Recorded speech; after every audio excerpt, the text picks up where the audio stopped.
Hi, welcome back to my channel and happy Thanksgiving. Tomorrow's Thanksgiving, so I thought it would only be fitting if I made a dessert. So I'm going to make an orange cranberry cheesecake. So just a little disclaimer, this is not my recipe. I actually saw this on YouTube. It was an ad from Target, so I'll go ahead and link it down below so you can get the recipe and you can also watch their video. So if you want to see how to make this cheesecake, then just keep watching. So the things you're gonna be needing are butter, graham crackers, cream cheese. I have my lemon zester or zester here, so I'm gonna go ahead and zest a full orange. I have my eggs with vanilla here, a cup of sugar, and I have a cheesecake tin, and this has a removable bottom, so you just pull the clasp and my cheesecake will slide right out. So I'm going to go ahead and add all of my cream cheese to my mixer.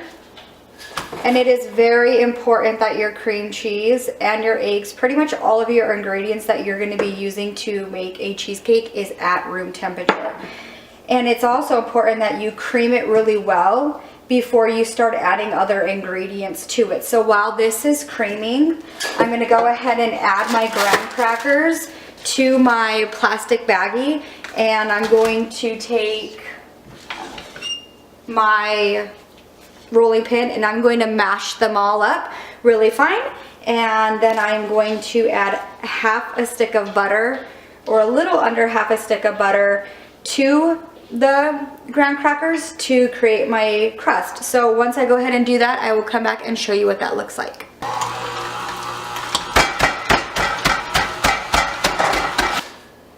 This is the consistency I was talking about. If you just take a little bit of your breadcrumbs in your hands and you squeeze it, it kind of still holds its shape.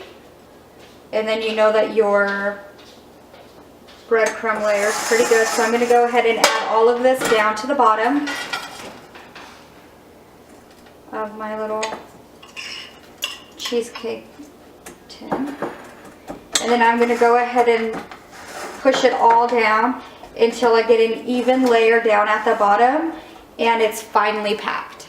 So if you're having difficulty getting an even layer down at the bottom, you can always just take a cup that has a flat bottom and just push your breadcrumbs down and they'll start sticking together. And you can also push it up the sides. It's just a little easy trick to getting your crumbs down at the bottom in an even layer and all compact together.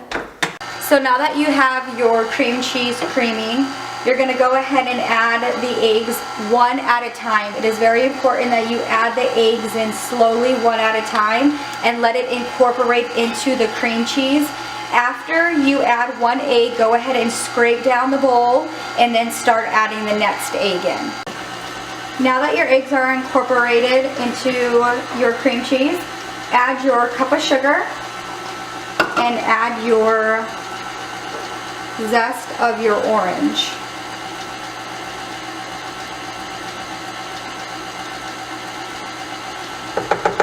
Let that incorporate. At the end, scrape down the bowl and you are ready to put your cheesecake into your tin.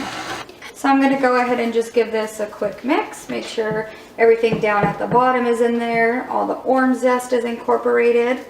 And I'm going to go ahead and pour this right into my tin. It smells amazing. I can smell all of the orange zest throughout the cheesecake. I'm going to go ahead and scrape down the bowl, and I have my oven preheating to 300 degrees. So I have 4 pieces of foil down, and I'm going to go ahead and put my cheesecake right in the middle of the foil, and I'm going to wrap the foil on the sides of my cheesecake because I am going to want to bake this cheesecake in a water bath to prevent cracks up at the top. So I'm just curling up the sides of my foil and wrapping them around my baking tin. And then I'm going to go ahead and add water to this pan.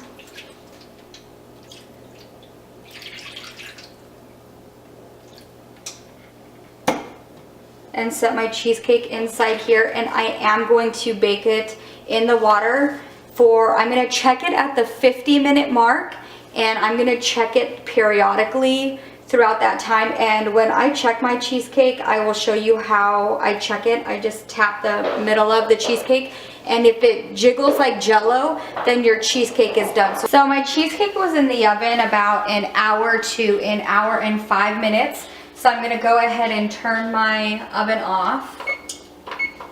And I'm going to check and make sure that my cheesecake is finished. So when I pull it out and I tap in the center, it's still a little jiggly, like jello-y kind of. And that's when I know that my cheesecake is finished. So it's very important that you don't just take your cheesecake right out the oven. So what I like to do is I like to get my little oven mitt and fold it in half and then kind of stick it in the oven so it vents the hot air out. But my cheesecake is still going to cool very slowly. Now that you have your cheesecake in the oven, you're gonna go ahead and make the cranberry sauce that's gonna go on top of the cheesecake. So you're just gonna need a couple ingredients. I have sugar.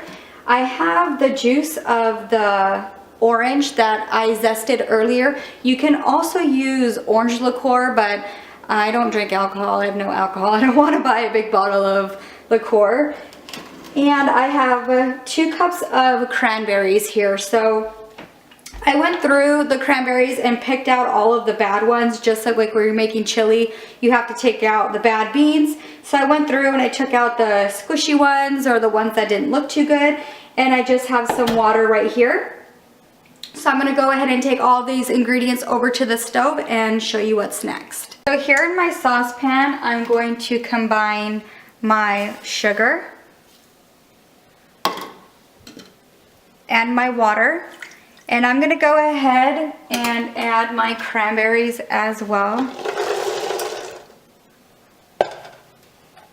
And I'm gonna cook this and reduce this down for about 15 minutes, and make sure you stir this periodically so nothing burns and the sugar doesn't burn and nothing happens to your cranberries. So once this cooks down and reduces about 15-20 minutes, I'll go ahead and show you what it looks like.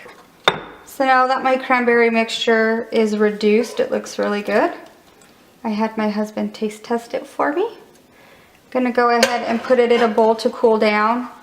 And I'm going to add a tablespoon of my lemon juice and just mix that together.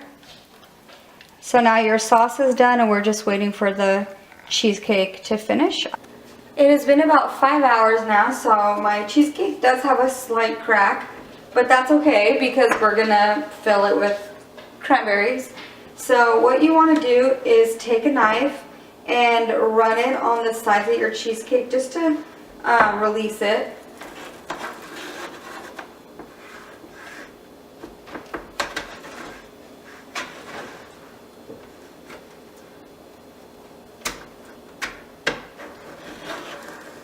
Also, if you feel like your cheesecake is sticking a lot, you can submerge it in some hot water. It'll loosen the fats around the bottom. It will pop right out.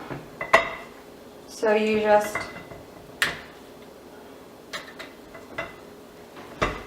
push your little pin. And there's your cheesecake. So I went ahead and I put all of my cranberry sauce on top, so I'm just smoothing it out now. And it looks beautiful. The color contrast between the cheesecake and the cranberries is so pretty. I also had my husband try this because, like I said previously, I cannot eat this because it is nothing but dairy and has eggs in it. And he said that it is so good. So I definitely take my word on that. His word on that, sorry. And I hope that all of you guys have a happy Thanksgiving and you spend it with the ones that you love. If you have any questions or anything like that, just leave them down in the bottom bar. I'll have the recipe and everything down there as well.